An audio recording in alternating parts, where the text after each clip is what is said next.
Hi, let's read this morning from Romans 4, verses 20 and 21.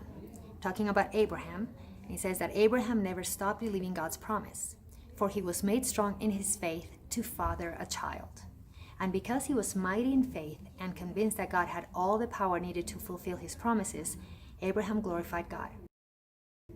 What stood out to me here was the fact that Abraham was strong in faith to father a child.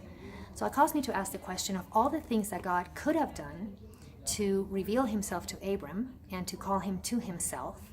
He chose to give him the promise of a son. So what does that mean? What does that mean for us? Why would God choose the promise of a son as the sign that he would give Abraham that he is indeed the Almighty God? So here are some thoughts that come to mind, and you might have some others as well.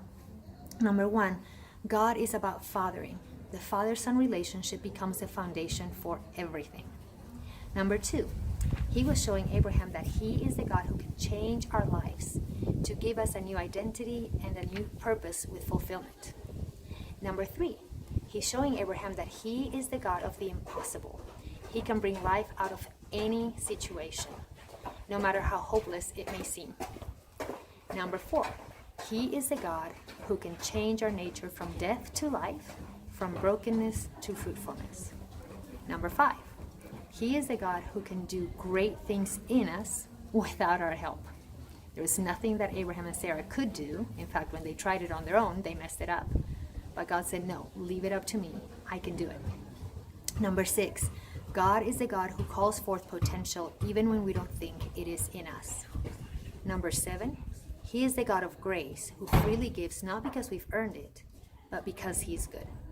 And number eight, he is the God who removes the curse and covers our shame. Those are just some thoughts. So, do any of those speak to you? This is who God is. He revealed himself to Abraham through the promise of a son. And in the birth of Jesus, he reveals himself to us through the birth of a son as well. So this is God. How do you need to see God today in your life?